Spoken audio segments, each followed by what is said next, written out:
Am I on? Can everybody hear me okay? I want to put it up high enough in case my belly growls. You don't have to hear that no more. But I want to put it low enough where if I talk too loud, it doesn't do that.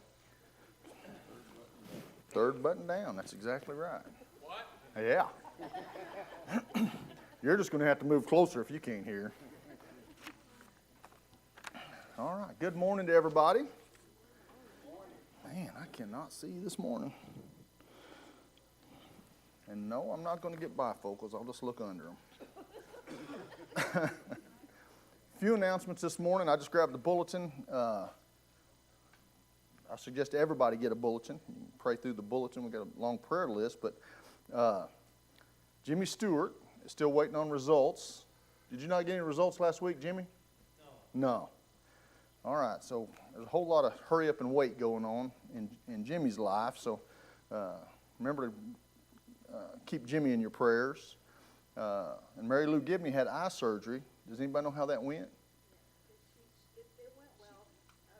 This morning I talked to her, and she got outside, and she thinks something outside like irritated it, and so they become real itchy and whatnot. So she's trying to stay indoors. She's going to try to stay indoors, hide from the allergies until her eyes heal up. That continues to be a good idea. And Dale, you're still waiting on results. I don't figure I'll hear any results. You don't think you'll hear anything? Nah. Okay, well. I had an EKG that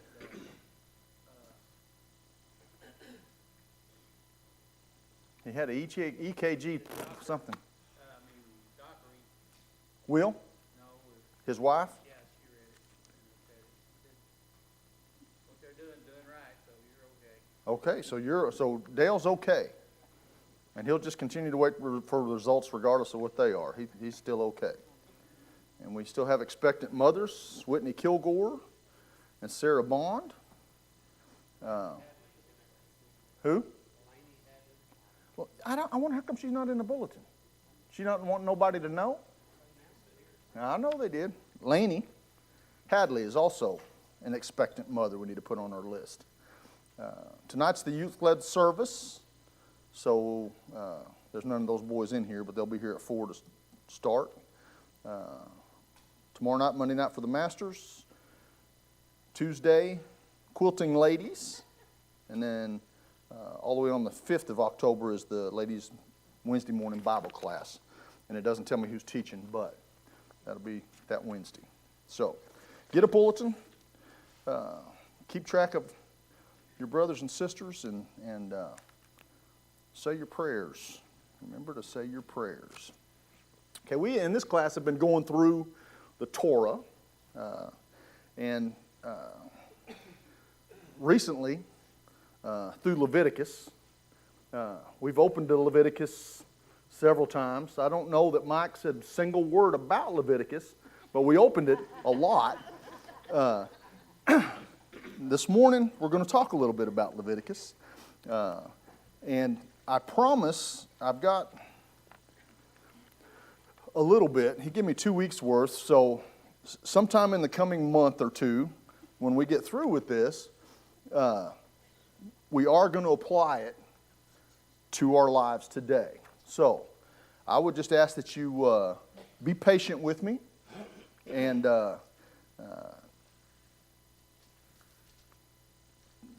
don't be afraid to comment. And as we go through this, some of it will be, I don't know if you've ever tried to read Leviticus. My goodness, it is not easy. And I get to the point where I start feeling sorry for them folks.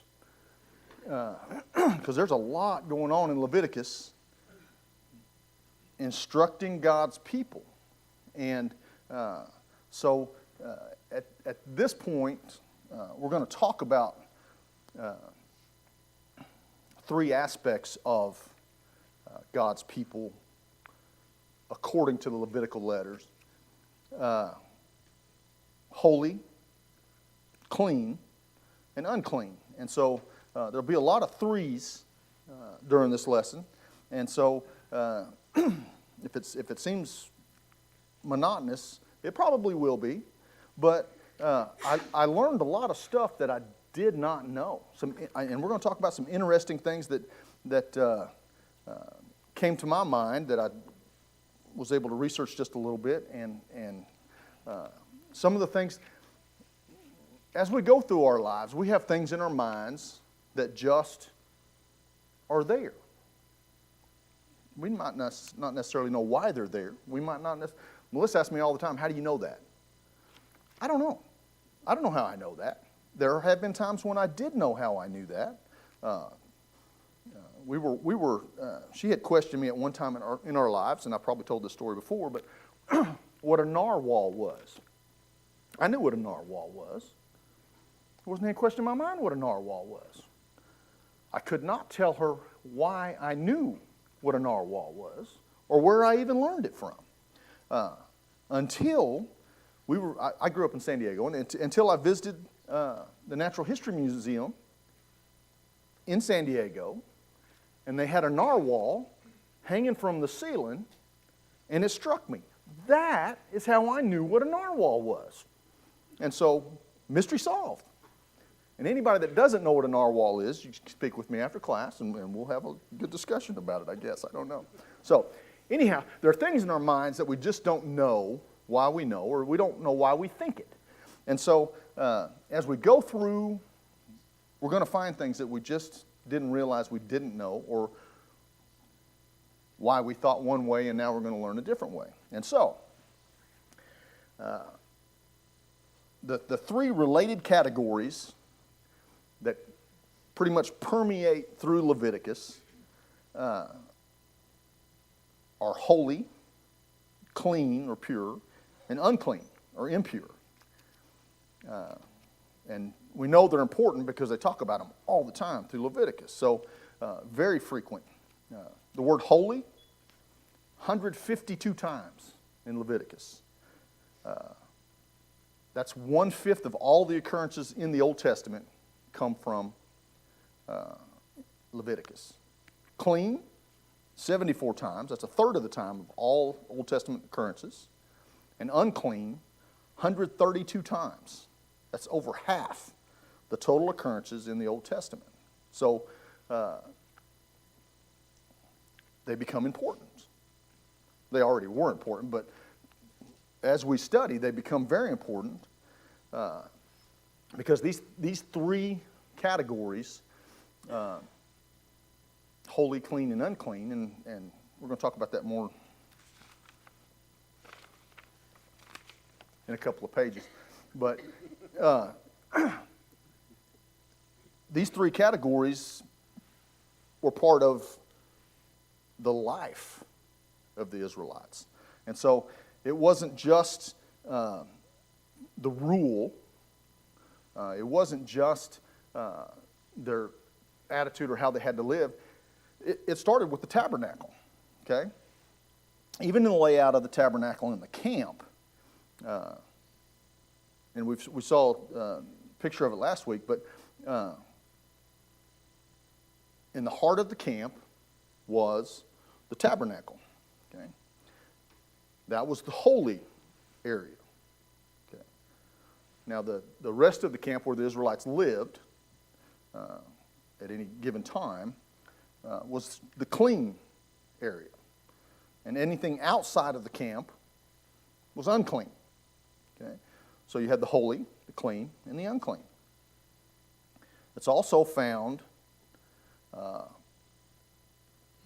in the division of the people within the Israelite community.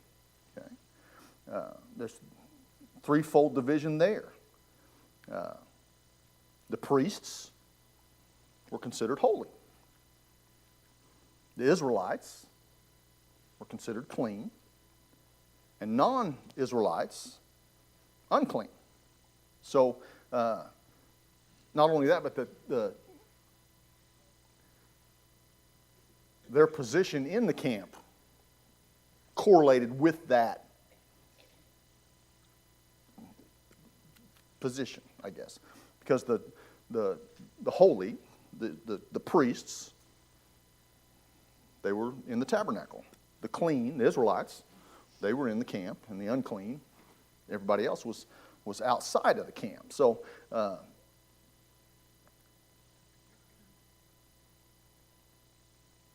they correlated directly or corresponded directly with where they were. So, now, and this is where Leviticus can get tedious, because within those three groups, there's subdivisions of each one of those groups. And so, in regards to holy, the holiness, the Levites, the priests, there was several different areas of the priesthood and several different areas of the Levites. Okay, and so we know, or I don't know if we know or not, but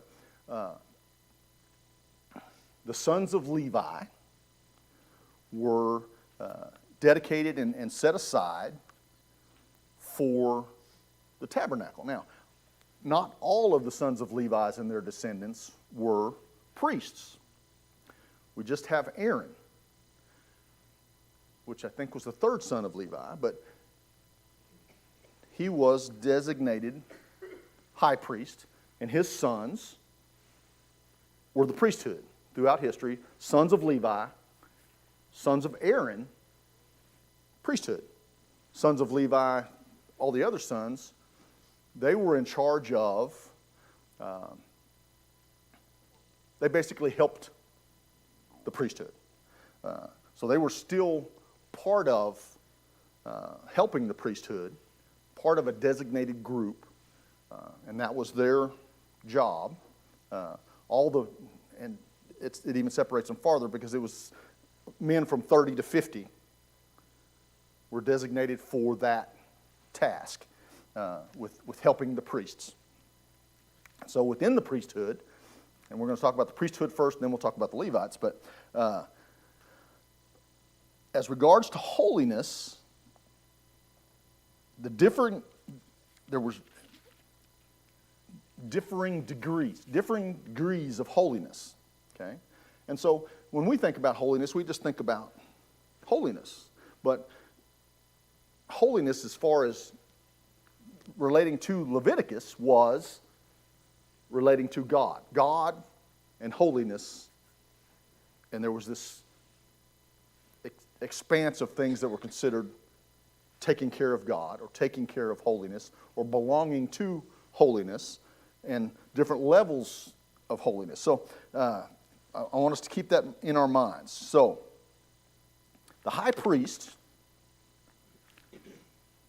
throughout history, starting with Aaron, was designated separate from the rest of the priests. Okay, he had a whole different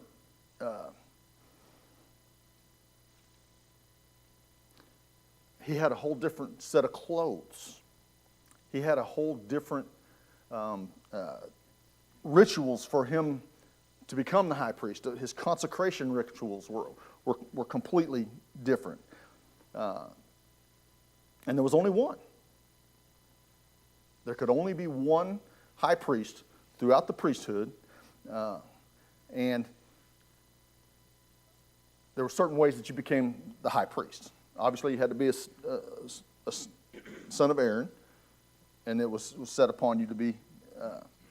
And we know that the high priest was the only one that could go into the Holy of Holies.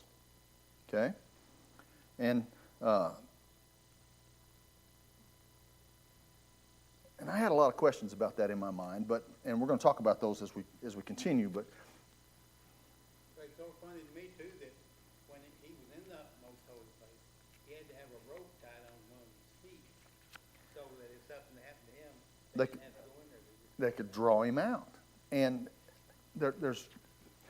and they talk about, well, in the Holy of Holies, where the high priest was the only one allowed, there was one thing in there. There was a lot of things in there, but they were all in the same box, and the box was covered with this one thing. Anyway, it was the Ark of the Covenant. Okay? And so, and we learned it. You couldn't touch the Ark of the Covenant.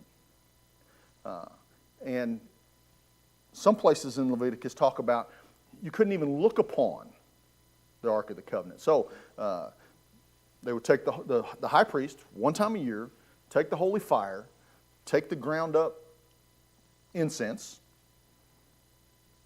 put it in the fire, make it smoky enough in there that he couldn't look upon the Ark of the Covenant.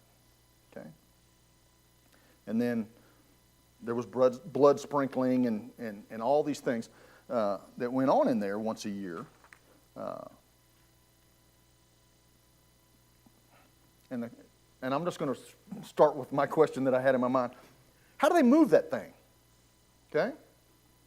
If nobody can look at it, only one guy's allowed in the room, how are they moving that thing around? Because they tear the tabernacle down on occasion. And I looked it up, but I'm just throwing you out there the question that I had in my mind as I was reading through this, because it seemed like a very difficult process. He can only go in there once a year. He has to go in there with the smoke. He brings the blood for the atonement and all the things. But there's a group tasked with taking care of all the stuff, of the tent. And when they take that the tabernacle down and move it, maybe it's a little bit different about looking up on the. that's what I thought.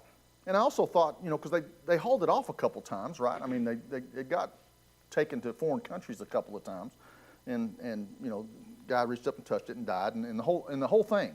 And so,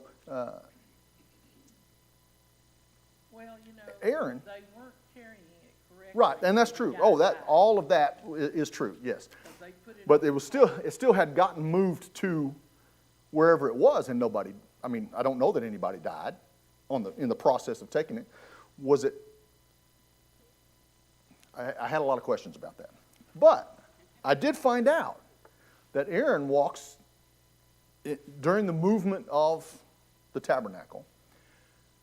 The high priest, I just said Aaron, but the high priest covers it with a certain color cloth and specific seal skins and things to keep it hidden.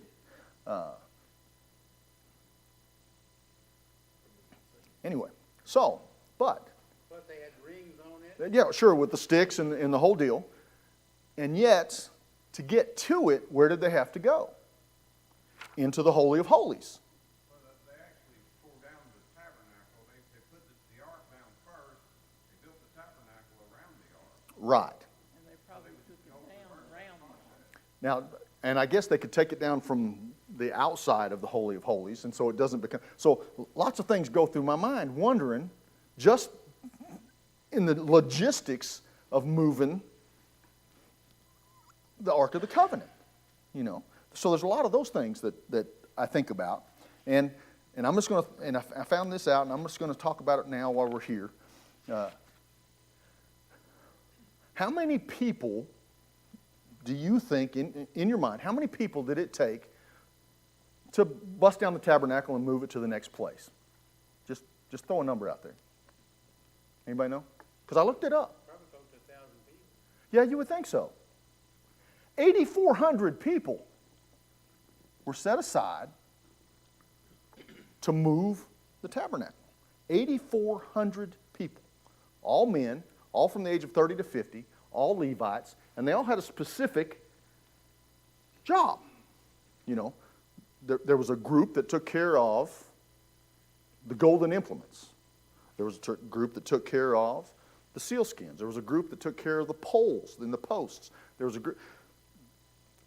8,500 people to move the tabernacle. Never would have thought that. That's one of those things that you have something in your mind. There's a few guys come in, tear the tents down, and let's move out. Never would have thought that. But those are one of those things that you learn, and you find out, and it strikes you as, that's awesome. That's awesome. Go ahead, Mark. They were all, had to be in the tribe of Levites. So their whole tribe in charge of moving the tabernacle. Right. Of the men that were set aside from that tribe. Yeah. And so, and obviously they knew what they were doing. So, anyhow, Aaron's clothes were, the high priest's clothes were different. There was only one. He was the only one to go into the Holy of Holies. And also his lifestyle was different from the rest of the priests regarding marriage, what was considered pure, is his purity, and even the mourning rituals. Okay, I think that's an important clue to God because the details and are so. and we are going to talk about that a lot when we get to how this is going to apply to us as the church. And there were specific rules. And one of the things about that I didn't realize about the high priest is, there was a lot of dead body touching going on. I don't. There was a lot of dead body touching going on, and so there's just a lot. Well, a And- million or 2 million people had to die. Yeah. There's a lot of people dying. That's true. That's true. And people die all the time. I don't have any desire to touch any of them is my thing. And I'm sure there was people set aside to do that. But the high priest during the morning, as MOUR in mourning ritual, he could only touch a close relative. It didn't actually specify how close, but he could only touch a close relative, which was separate from the priest and everybody else. And so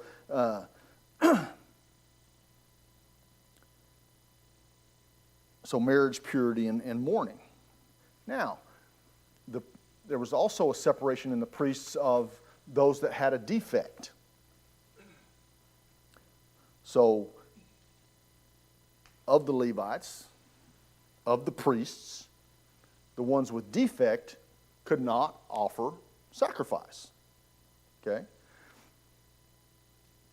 They were allowed to eat and partake of all the priest stuff that the priests were set aside, but they weren't allowed to offer sacrifices. So,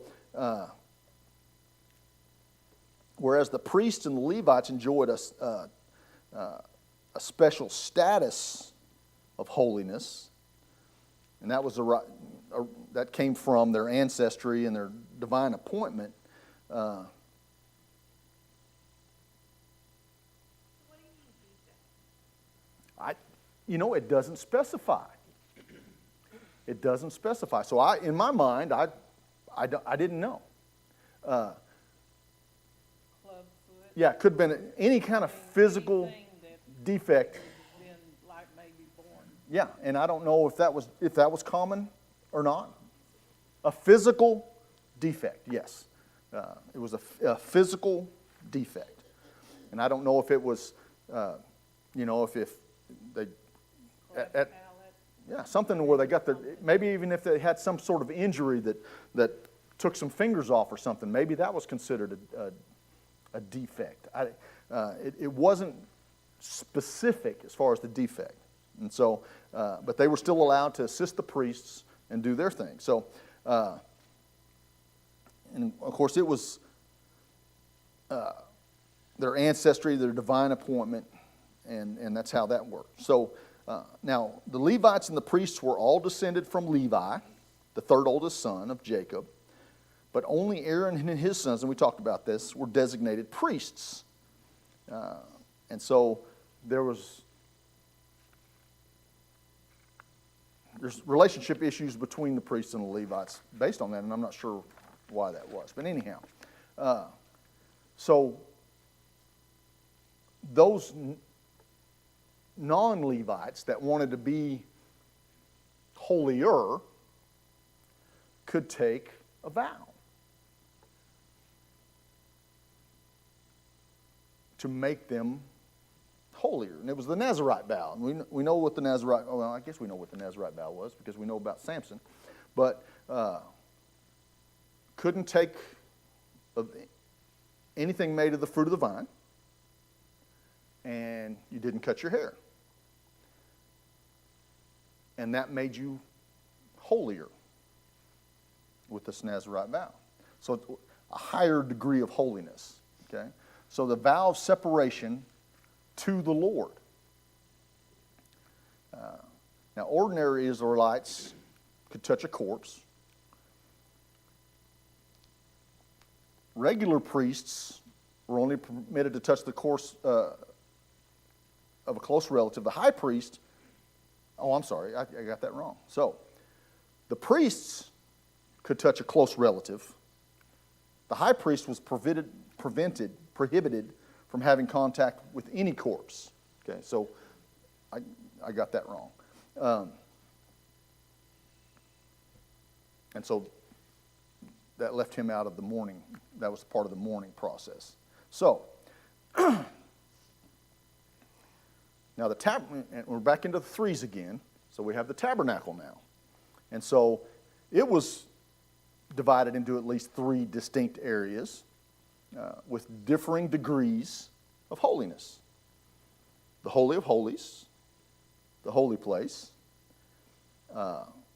So we talked about the Holy of Holies had the Ark of the Covenant. Well, the holy place had the golden implements of, we're going to call it worship, just the golden implements of worship. And then in the courtyard, or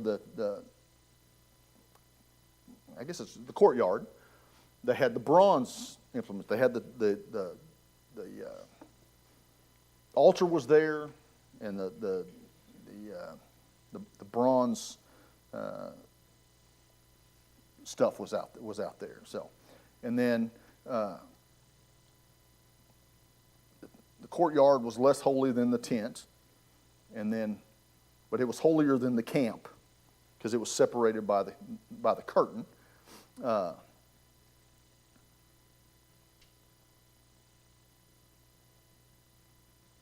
And this also represents the access that people had. So the high priest could only go in the only one to go in the Holy of Holies.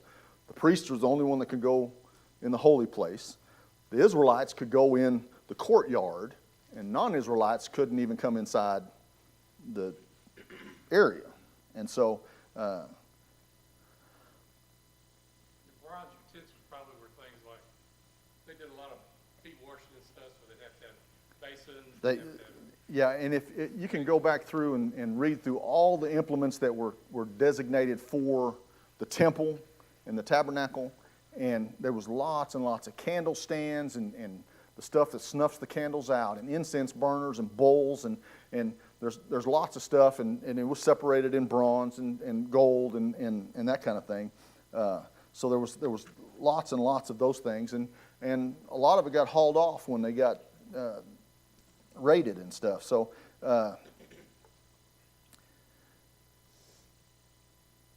only the high priest could enter the Holy of Holies, and that was only one day of year. Okay, so he went in the Holy of Holies one day a year on the Day of Atonement, and ordinary Israelites could only go in the courtyard. So that's the three separate. So the tabernacle furnishings also reflect that threefold pattern. Their location, the materials that they used, and their accessibility to human beings. And so, some of the, like we talked about the Ark of the Covenant, some of the stuff couldn't be touched. And so, their use in the religious rituals, the holiest implements and furniture and all those things obviously were gold. And that was in the tent. The altar and the laver were made of bronze, and they're in the courtyard.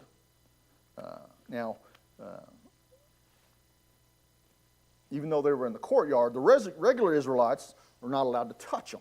They could look at them, but they couldn't touch them. So there's all these levels of threes and stuff that's going on. So particular days of the week and of the year also had different degrees of holiness. And so the weekly Sabbath, the annual Day of Atonement, those were marked as especially holy, and no work. Couldn't work on the Sabbath, and he didn't work on the Day of Atonement. Okay? Now, the pilgrimage festivals, the ones of the unleavened bread and the Festival of the Weeks and Tabernacles and Other days, they were considered less holy, and then and this you had to abstain from regular work. Okay. I'm not sure the difference between work and regular work, but on up into the New Testament, they talked about there's a certain number of steps you could take on a certain day, and the priest had pushed forth all these, I don't even know what they're called, but rules, and put rules in place that were familiar, but I think they were more strict. So anyway, from regular work. So, and while the Israelites are expected to make special offerings on the first day of each month, they were allowed to work on those days. And so, like I said, there's just so much. I felt so sorry for these.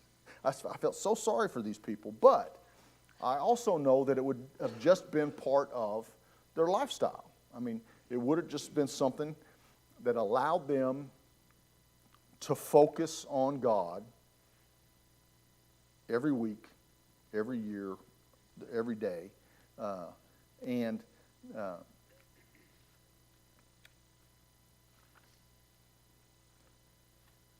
when I read through this and I see that they weren't allowed to work on a particular day or time, my thinking is they didn't have to work on a particular day or time. They weren't required to work at a particular. They didn't have to show up for work at a particular day and time.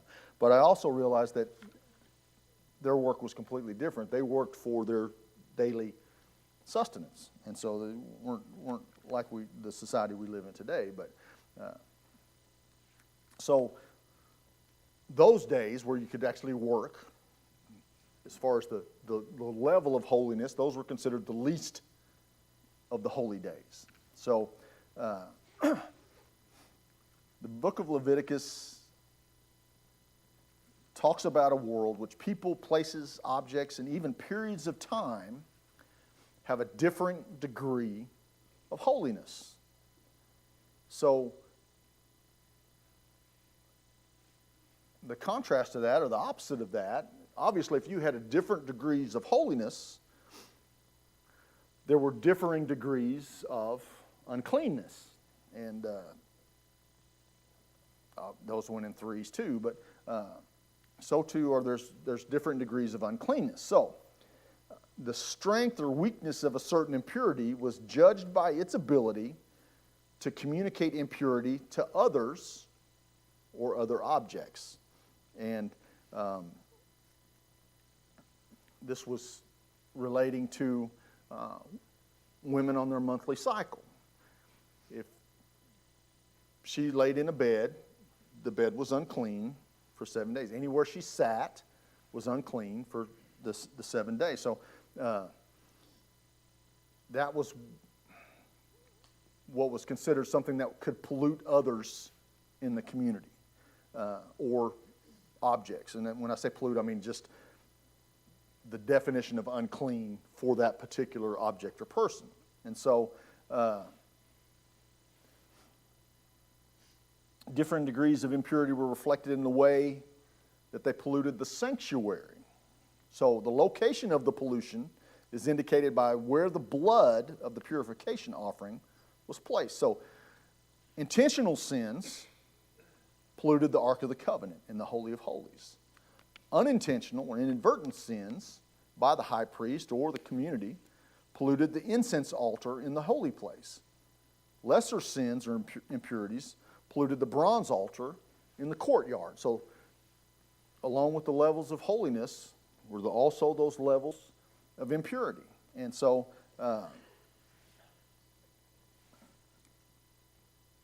and in those levels of impurity, there's impurities that can be rectified by time or washings or that sort of thing.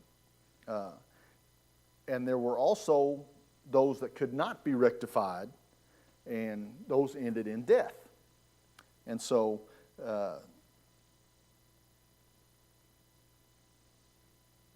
sexual sins, murder, idolatry, those sorts of things were set aside, and those could not be rectified.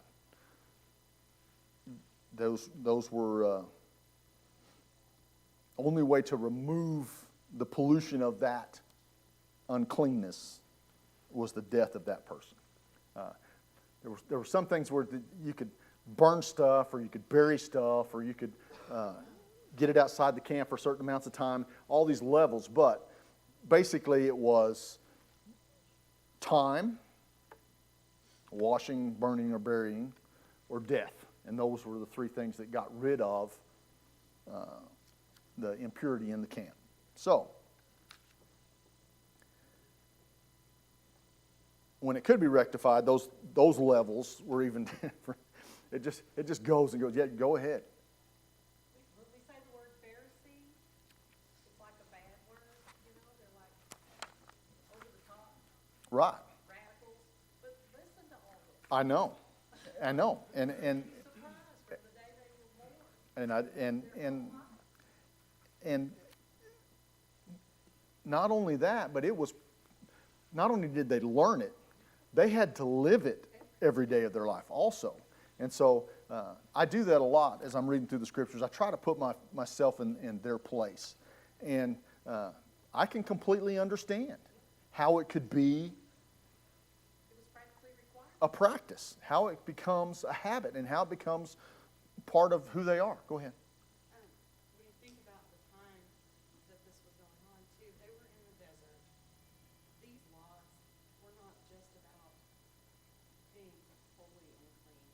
They were also hygienic. Oh, absolutely. There's not water readily available. They Sure. can just go take a shower. Yeah. and everything. Did everybody hear that? About keeping It was, their whole not necessarily about keeping, which it was, but more levels of impurity, just as from a hygiene standpoint, how this could have been very important to the community. coming rampant. Absolutely, because those sorts of things can go through the camp and have terrible circumstances. Talking about the sexual impurity and things like that. Again, how are diseases passed a lot of times, skin to skin. That's exactly right. To keep the diseases from But the reason the Pharisees is such a bad word is not because they were keeping the law. They were interpreting the law. and perverting the Just law. like the Catholic Church did. Sure.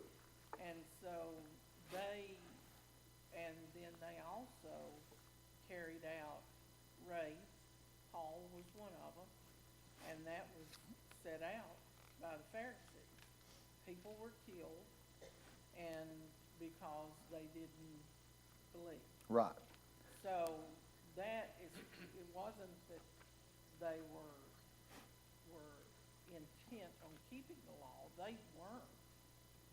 They made a sham of most of the laws. Right. And those that you didn't hear that, the Pharisees, in a nutshell, were intent on others obeying their interpretation of the law and just made a sham of the whole situation. They had a hard time. The Jews really had a hard time, just like we struggle. They had these general laws, and that just wasn't specific enough for the Pharisees, so they had to write. They wrote a whole book. The Talmud is written to tell you what the law really says and gives more guidance, because they decided they would get together and decide what it means to be disfigured or whatever. Right. Just like you said, they didn't. So we got rules, we got laws that we got to follow. So the Pharisees interpreted these, and they were real intent on you keeping that. They weren't, it didn't apply to them. Right. Right. They were intent on the details. And it was their interpretation of the details, or the details they felt they needed to add. Because you asked the question, what does a defect mean? Well, as a group of Pharisees, we get to decide what the defect means, and you just have to believe it or live it. Go ahead. There were also times when the Pharisees stood up for Paul too, when he was dealing with the Sadducees. Right. And that's kind of the enemy of my enemy is my friend type of a deal. when the Pharisees stood up with Paul against the Sadducees. And so, and that's what we're trying to get, is just a picture in Leviticus of the history of what the law entailed, and the degrees of what the law entailed. And we can see that it was it talks about in the New Testament that the law was such that man could not follow it all. I don't know. But I do know that we've had religious groups in the world since then that had made efforts to, if you look at the proliferation of monasteries in the world, okay, where men set themselves apart, they hid from the world in order to keep from being soiled by the world. I don't think that was the answer. But we've tried lots of different things throughout history, and we're just lucky enough to be living in the part of history where Christ has taken care of all that for us, and has washed away all the impurity of the world. So, that